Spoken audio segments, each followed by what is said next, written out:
Hello, this is Daisy Mirach, psychic investigator, spiritual healer, and a whole lot more. And today I'm going to be telling you how to prepare for a ghost hunt.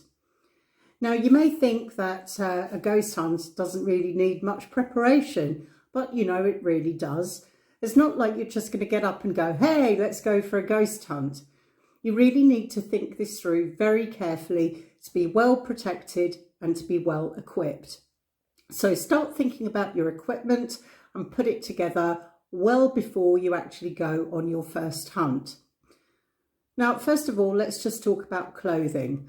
Again, it's not the kind of thing that you're going to do like a horror film after a party or during a party where you just get up and go out in your long dress or what have you and run into the countryside to go looking for ghosts. So you can forget this kind of footwear, you can forget that kind of footwear, and what you want is something really nice and sturdy like this, that if you need to, you can go running away pretty quickly. The next thing you need is just some very basic equipment. So you don't want a little torch that when you get there, it just doesn't work. You want some nice equipment and preferably a choice of different torches. I like this light because you can have different fittings on it, different ways of having your light shining. But basically what you want is at least 2 powerful torches, and you want to make sure that all of the torches are properly charged up, the batteries are all charged up, and that they're going to work and not fail. Then the next thing to do is to work on yourself with a bit of protection. So I'm going to choose a variety of crystals, which I've got here in front of me, and show you how to use those. So right here, this is my favourite. Actually, this is my favourite. This is black tourmaline. This is the baby sister version, and this is the tiny little brother version.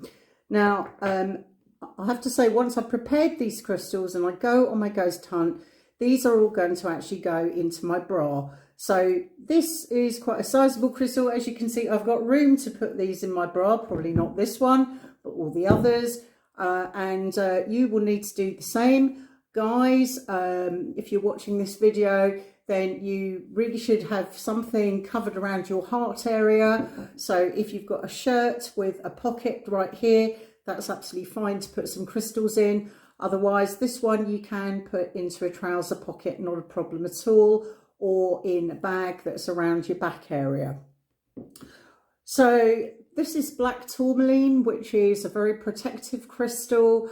It eliminates negative energies, and most lower presences such as ghosts really don't like it at all. So this is a pretty much a must-have as far as I'm concerned. Then I've got amethyst here, which is a stone of spiritual connection, also very protective, but it's very high vibrating. And so if you need some additional spiritual help from up there, this is a very good one to have on you. And then fluorite crystal is a great healer and also a very protective stone. It doesn't matter whether you use green fluorite or use purple, or like this one, a little mixture of them.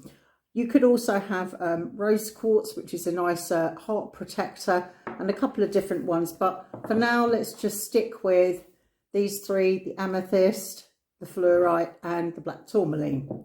So what I'm going to do is the night before I go on to the ghost hunt, I'm going to fill a little dish with water, and I'm going to put my crystals in there. And then I'm going to take some salt. Now, this is rock salt. I prefer to use granular salt if you can have that handy, but if you haven't, then table salt will do. And you just need a little sort of teaspoon or a little shake over in these, and you're going to leave them overnight. So there's your crystals. Once they've been left overnight, you can just rinse them under the tap, dry them, and they're ready for use. But don't forget, whatever you do, to take them with you.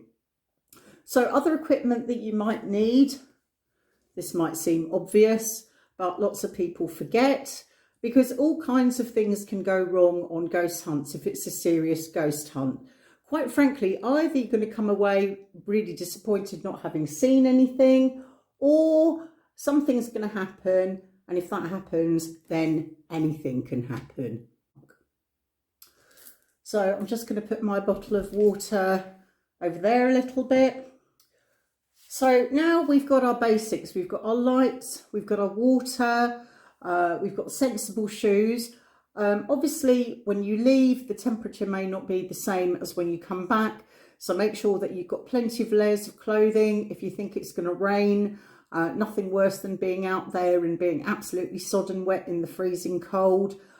Now, if you do see a ghost and it's a kind of fairly dangerous ghost, which is not usual, but might be a playful one, or one that's been stuck there for a long time and has had some human presence, then what you don't want is for anything to go wrong.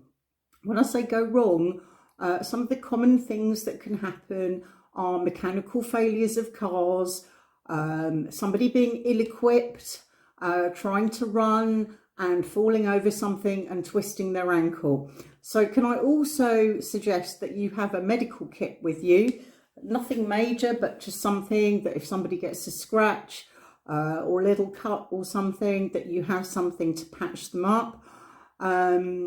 Because, you know, these things can happen if you're serious ghost hunting. Now, before you leave, can I just suggest that you are sober? You know, it's not a joke to go ghost hunting seriously. There's a couple of reasons. Obviously, more likely that accidents will happen if you've had a few and you're stumbling around wherever you're stumbling around. But the other thing is due to your energy vibration. So that if you actually want to see a ghost, you're better off being relaxed and having as clean and high as an energy vibration as you can. Now, ghosts and spirits have lots of different vibrations. They're not all at the same vibration. And if you're going with friends, your friends will have different vibrations to you. So there is a chance that one person will be able to see or hear or sense a spirit or a ghost, and you may not be able to, or vice versa. Now, that can be quite a scary experience. And when one person sees and nobody else can sense, there's this kind of sense of panic and sort of, I don't know what's going on or where it's coming from. So you want to avoid that happening and to all be sober and calm. So the day before you leave, just make sure that you've ate well. The day that you're going, make sure that you've eaten well as well, that you've drank a lot of water, and that you're in as good a physical state as you possibly can be. Now, when you arrive at the scene, I don't know whether you've seen Troll Hunter, the film, which is a brilliant film if you haven't seen it. But obviously you've done a lot of preparation, but on site you're going to have to do something too. And what I suggest you do is that you switch off your car engine and that you all just have a quiet moment. Now, if you believe in somebody, then now is the time to say your prayer of protection. And I really would advise this.